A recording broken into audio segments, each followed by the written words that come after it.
Morecambe Winter Gardens is basically a derelict but under restoration old theatre based in Morecambe Bay in Lancashire. It was really big in its day. It had people like Julie Andrews, the Rolling Stones, The Who, even Billy Connolly. But as the economy in Morecambe shut down, so did the theatre. And it's just kind of been left there, but it's now under restoration by Friends of Morecambe Winter Gardens. That's the organisation that are trying to restore it, and this is why they allow people to come in to go on ghost hunts there.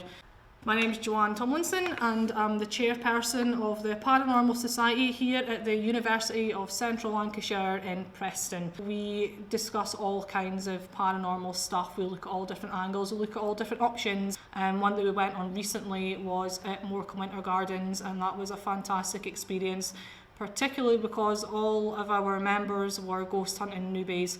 So they'd never experienced anything like it, and they went away with a lot of good memories. In front of me here is basically just some basic equipment that we would use on some of our ghost hunts. So I'll start really by talking through some of the basic equipment. These are just digital voice recorders, nothing fancy. My favourite thing about these is they capture what is known as EVPs, which is electrical voice phenomena, and you just cannot go to a ghost hunt without one of these, so always have a digital voice recorder. These are cheap, they're really easy to come by. What these actually are just cat toys, but in the ghost hunting field we call them trigger objects.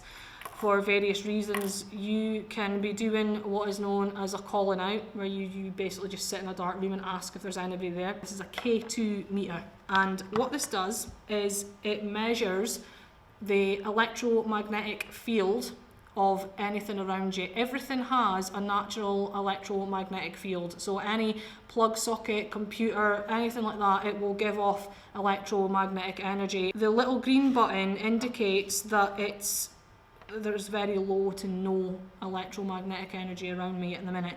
If I was to put it next to an electrical substance, it would probably go right up to red. Now, how that's relevant in relation to ghost hunting is that if you're in an area where there is no electromagnetic energy and those lights suddenly start flashing, that means there is an electrical impulse coming from somewhere that has no origin of explanation. We did get a fair bit of activity with the K2 meter at the Winter Gardens.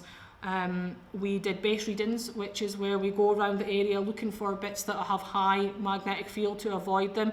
And we also got some good responsive K2 requests, like we would ask if there's anybody there, light up the lights, and it would happen. So we got some of that, and that was really interesting. A lot of people like them. They are scared of them. They think they have some kind of evil connotations attached to them. Personally, that's not my opinion. The glasswork is basically what it says in the tin. You'll have a table, not much different from this one.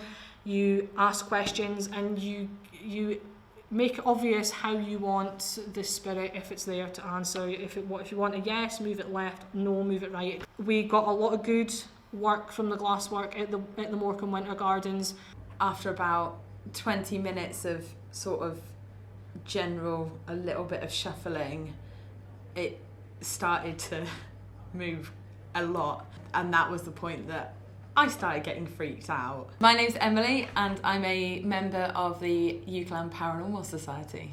I took a small table and just a normal glass down to their basement, but what it used to be was the separate swimming baths, where just a public bath where people came and swam. We asked the spirits yes or no questions. We discovered that, and I can't remember the name of the boy, but it was a little boy, 6 years old, Michael. Michael, that's his name.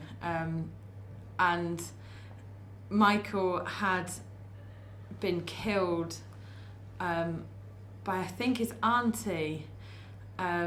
He drowned in the swimming baths, and that was really sad. I found that really sad.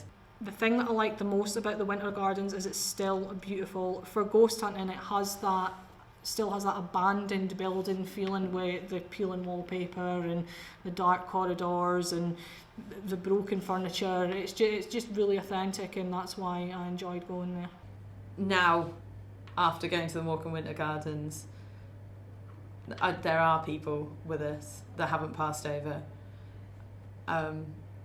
Like, I think the stuff that happened is proof that, like, why else would these things happen?